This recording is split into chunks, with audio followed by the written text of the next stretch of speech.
8 ऐसे पौराणिक बच्चे जिन्होंने बचपन में ही किया था महान कार्य।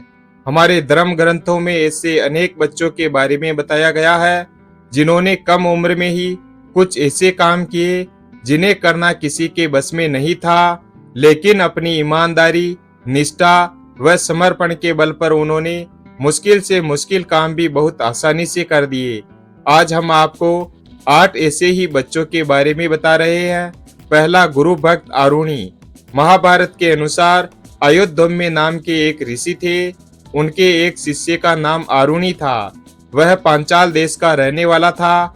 आरुणि अपने गुरु की हर आज्ञा का पालन करता था। एक दिन गुरुजी ने उसे खेत की मेड़ बांधने के लिए भेजा। गुरु की आज्ञा से आरुणि खेत पर गया और मेड़ बांधने का प्रयास करने लगा। काफी प्रयत्न करने के बाद भी जब वह खेत की मेड़ नहीं बांध पाया तो मेड़ के स्थान पर वह स्वयं लेट गया ताकि पानी खेत के अंदर न आ सके। जब बहुत देर तक आरुणि आश्रम नहीं लौटा तो उसके गुरु अपने अन्य शिष्यों के साथ उसे ढूंढते हुए खेत तक आ गए। यहाँ आकर उन्होंने आरुणि को आवाज लगाई। गुरु की आवाज सुनकर आरुणि उठकर खड़ा हो गया। जब उसने पूरी बात अपने गुरु को बताई तो आरुणि की गुरु भक्ति देखकर गुरु अयोध्या में बहुत प्रसन्न हुए और उसे सारे वेद और धर्म शास्त्रों का ज्ञान हो जाने का आशीर्वाद दिया। दूसरा, परम ज्ञानी अष्टावक्र।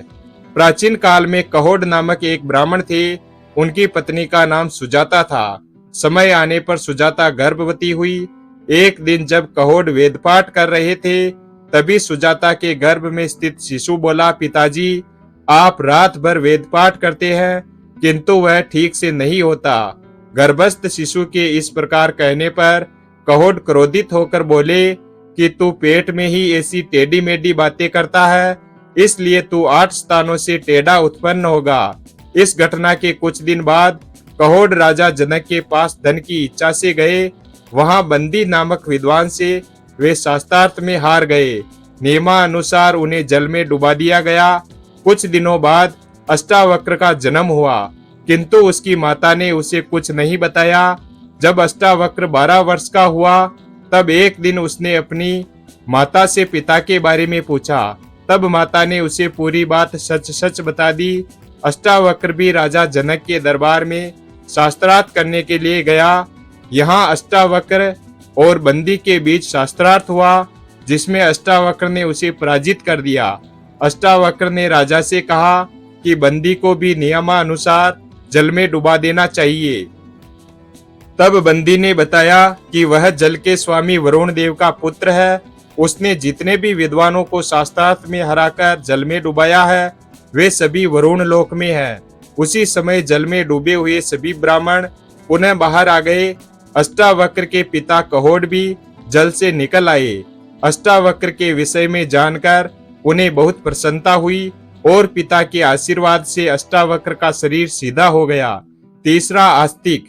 महाभारत के अनुसार आस्तिक ने ही राजा जन्मेजय के सर्प यज्ञ को रुकवाया था। आस्तिक के पिता जरत्कारु ऋषि थे और उनकी माता का नाम मनसा था। आस्तिक की माता नागराज वासुकी की बहन थी। जब राजा जन्मेजय को पता चला कि उनके पिता की मृत्यु तक्षक नाग द्वारा काटने पर हुई थी तो उन्होंने सर्प यज्ञ करने का निर्णय लिया। उस यज्ञ में दूर दूर से भयानक सर्प आकर गिरने लगे। जब यह बात नागराज वासुकी को पता चली तो उन्होंने आस्तिक से इस यज्ञ को रोकने के लिए निवेदन किया। आस्तिक यज्ञ स्थल पर जाकर ज्ञान की बातें करने लगे जिसे सुनकर राजा जन्मेजय बहुत प्रसन्न हुए। जन्मेजय ने आस्तिक को वरदान मांगने के लिए कहा।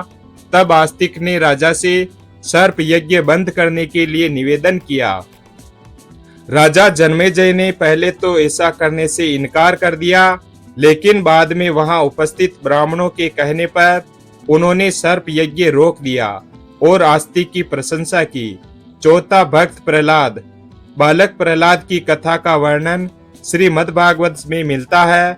प्रहलाद के पिता हिरण्यकश्यप दैत्यों के राजा थे। वह भगवान विष्णु को अपना शत्रु मानते थे, परंतु प्रहलाद भगवान विष्णु का परम भक्त था। जब यह बात हिरण्यकश्यप को पता चली तो उसने प्रहलाद पर अनेक अत्याचार किए, लेकिन फिर भी प्रहलाद की ईश्वर भक्ति कम नहीं हुई। अंत में स्वयं भगवान विष्णु प्रहलाद की रक्षा के लिए नरसिंह अवतार लेकर प्रकट हुए। नरसिंह भगवान ने हिरण्यकश्यप का वध कर दिया और प्रहलाद को अपनी गोद में बैठाकर प्रेम किया। पांचवा गुरु भक्त उपमन्यु। गुरु आयुधौम्य के एक शिष्य का नाम उपमन्यु था। वह बड़ा गुरु भक्त था। गुरु की आज्ञा से वह रोज गाय चराने जाता था। एक दिन गुरु ने उससे पूछा कि तुम अन्य शिष्यों से मोटे और बलवान दिख रहे हो, तुम क्या खाते हो? तब उपमन्यु ने बताया कि मैं भिक्षा मांगकर जो भी मिलता है वो ग्रहण कर लेता हूँ। गुरु ने उससे कहा कि मेरी आज्ञा के बिना तुम्हें भिक्षा का अन्न नहीं खाना चाहिए। उपमन्यु ने गुरुजी की बात मान ली। कुछ दिनों बाद पुनः गुरुजी ने उपमन्यु से वही प्रश्न पूछा तो उसने बताया कि वह गायों का दूध पीकर अपनी भूख मिटाता है। तब गुरु ने उसे ऐसा करने से भी मना कर दिया, लेकिन इसके बाद भी उपमन्यु के पहले जैसा दिखने पर गुरुजी ने उससे पुनः वही प्रश्न किया। तब उपमन्यु ने बताया कि बछड़े गाय का दूध पीकर जो फैन झाग उगल देते हैं वह उसका सेवन करता है। गुरु आयुधौम्य ने उसे ऐसा करने से भी मना कर दिया। जब उपमन्यु के सामने खाने पीने के सभी रास्ते बंद हो गए, तब उसने एक दिन भूख से व्याकुल होकर आकड़े के पत्ते खा लिए। वह पत्ते जहरीले थे। उन्हें खाकर उपमन्यु अंधा हो गया और वह वन में भटकने लगा। दिखाई न देने पर उपमन्यु एक कुएं में गिर गया। जब उपमन्यु शाम तक आश्रम नहीं लौटा तो गुरु अपने अन्य शिष्यों के साथ उसे ढूंढने वन में पहुंचे। वन में जाकर गुरु ने उसे आवाज लगाई। तब उपमन्यु ने बताया कि वह कुएं में गिर गया है। गुरु ने जब इसका कारण पूछा तो उसने सारी बात सच सच बता दी। तब गुरु आयुधौम्य ने उपमन्यु को देवताओं के चिकित्सक अश्विनी कुमार की स्तुति करने के लिए कहा। उपमन्यु ने ऐसा ही किया।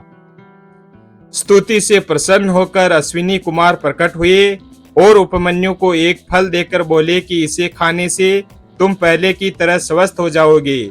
उपमन्यु ने कहा कि बिना अपने गुरु को निवेदन किए मैं यह फल नहीं खा सकता।